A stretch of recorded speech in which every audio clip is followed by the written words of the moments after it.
신호등을 꼭 갖고 가야 돼요. 네.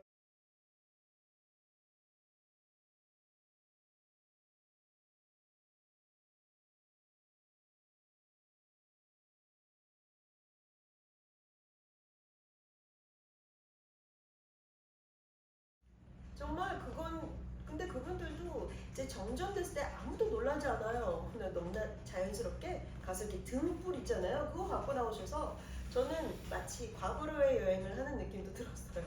굉장히 독특한 여행이었어요.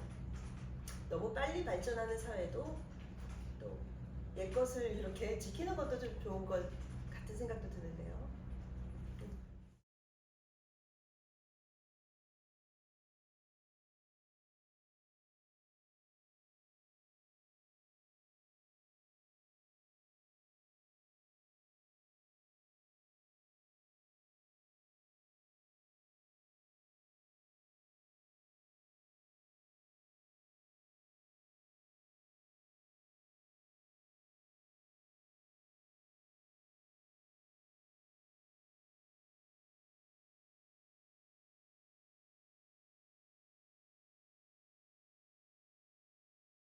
물 절약 있습니다. 물 절약. 물 절약을 북한은 제가 느낀 걸로는 일단은 목욕탕을 몇 번을 가요. 목욕탕을 자주 갑니다. 뜨거운 물이 함경북도에서는 거의 안 나와요. 겨울에도. 그러면 이제 차가운 물은 뭐 마음껏 샤워할 수 있는데 겨울에 그거 굉장히 어려운 일이죠. 그래서 목욕탕을 데려가는데 목욕탕이 좀 틀린 게 제가 직접 북한 분들이 있는 곳에 들어갔는데 저희랑 똑같아요. 세신도 하고 서로 등도 밀어주고 하는데 다른 점 하나는 탕 속에 못 들어가요. 왜냐면 물이 한정돼 있어서. 그래서 그냥 거기서 이제 받아서 하는데 이제 가정집에서도 마찬가지예요. 가정집에 가면 저희 여행객들에게 이만한 우리 왜 빠키스 이거 무슨 뭐라고 하지 한국말로? 왜 우리 빠키스라고 해서 일본어 쓰고 있죠 비속어. 아주 커다란 통을 1인 1통을 주시는데 거기에 물을 일단 가득 채워주세요. 생각보다 저 허리까지 오니까 꽤 많아요. 근데 이게 하루 분량이에요. 더 달라면 더 주는데 일단은 이걸로 바가지를 이렇게 하나씩 주시는데 양치도 하고 빨 것도 빨고 샤워도 하고 머리도 감고 해서 저는 뭘 느꼈냐면 그 전에는 제가 바뀐 게 있어요. 습관이. 이게 어떻게 보면 이렇게도 생각이 돼요. 아 이거 정말 우리 원래 물 아끼자 전기 아끼자 말하면서 사실상 전기 아끼고 물 아끼는 걸 굉장히 쉽게 생각하잖아요. 근데 저는 그 후로 집에서는 불은 웬만하면 다 끄고요. 다 소등을 하고 특히 양치할 때 물을 튼다? 있을 수 없는 일이에요. 샤워하고 비누칠하면서 물을 터놓는다? 그렇지 않아요. 저는 조금 전기를 절약하는 정신을 배워왔습니다.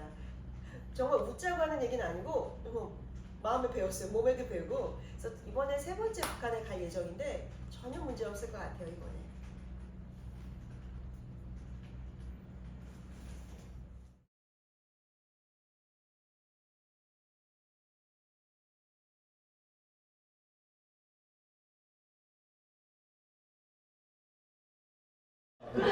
바가지 있는 거 충분해요.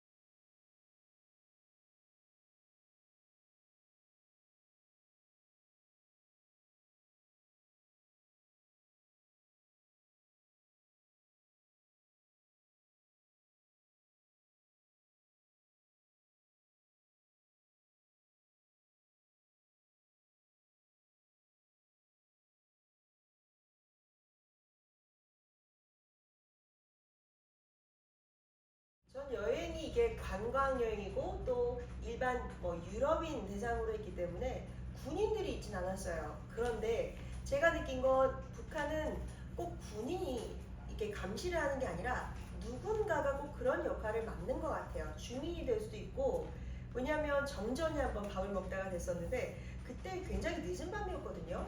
그래서 북한 가이드들은 이미 없었어요, 그 자리에. 북한 가이드도 없는데 정전이 돼서 저는 그게 좀 너무 재미있고 신기해서 이제 사진을 찍었는데 저를 본 사람 딱 한 명밖에 없었어요. 종업원. 종업원이 이제 등불 같은 걸 들고 나오면서 저를 이렇게 쳐다보시는데 그 눈빛에 제가 알았죠. 아, 이거 사진 찍어서는 안 됐었구나.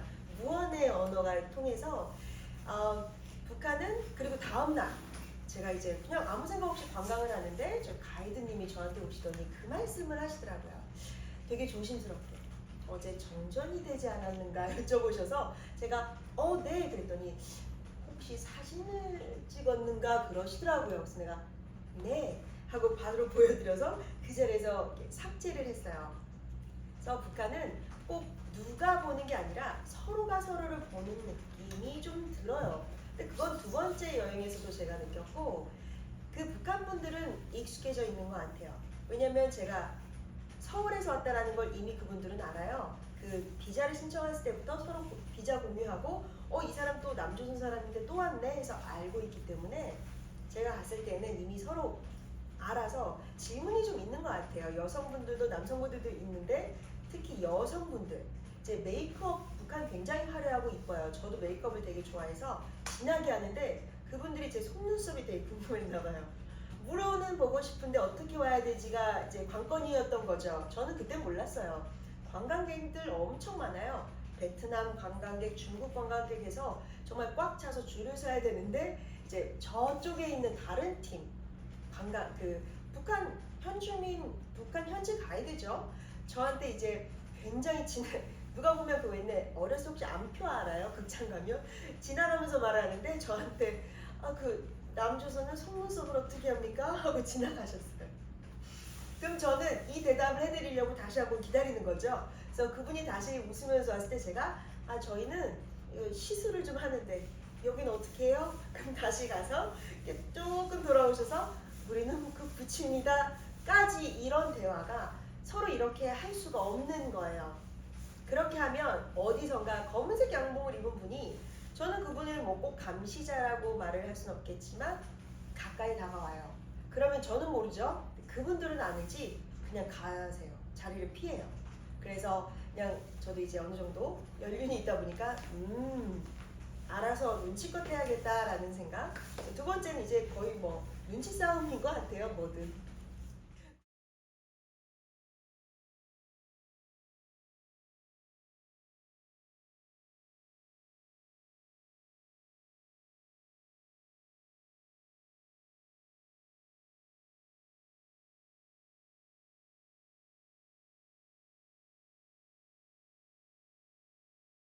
통일 질문을 저는 대한민국에 사는 것보다 북한에 갔던 그 9박 10일 동안 더 많이 들었어요. 통일, 어디나 가도 제가 어디서 왔는지 아니까 그렇게 통일에 대해서 물어요. 정말 10명이면 10명이 물어요. 정말 남조선 사람은 통일을 하고 싶은지, 왜 하기 싫어하는지부터 사사건건 물어봐요. 그래서 저도 궁금해서 물어봤죠.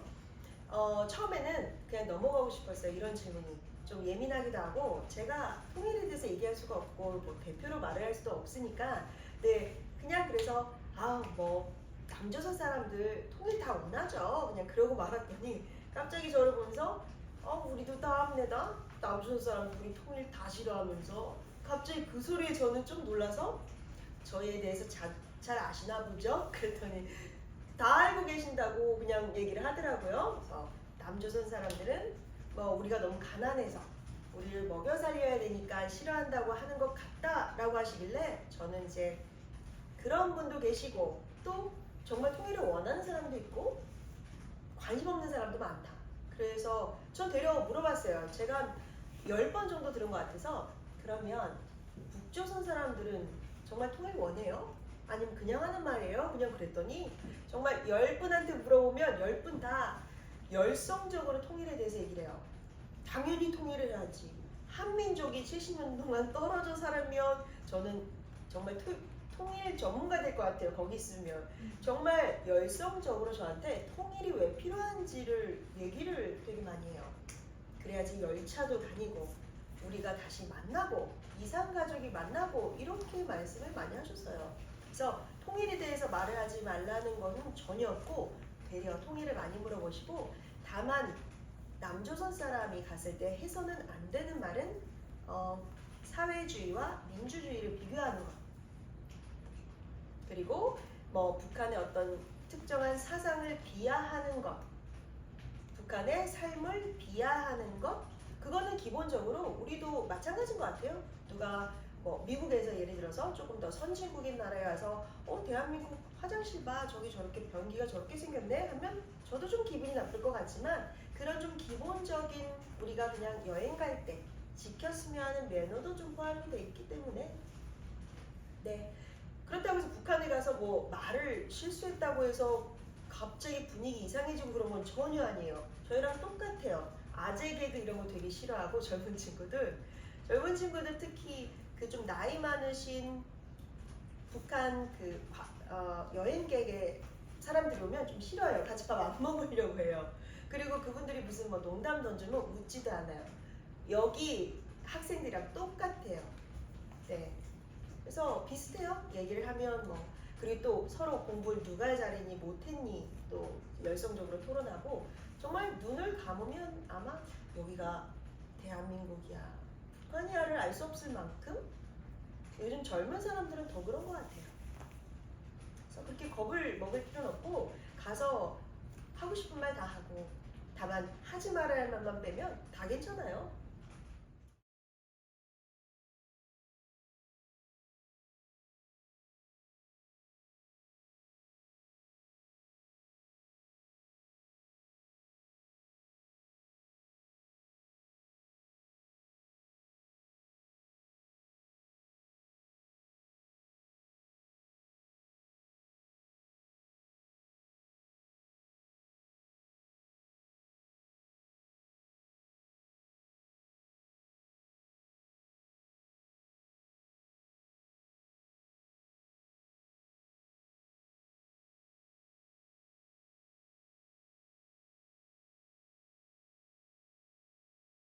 그래서 여행을 하면서 제가 어떤 생각이 들었냐면 뭐 통일이라는 주제가 되게 정치적일 수 있고 또 개인적일 수 있고 어려운 주제인데 저는 지금도 북한을 2번 갔다 오고 책을 쓰고 강연을 하지만 통일에 대해서 사실 모르겠어요.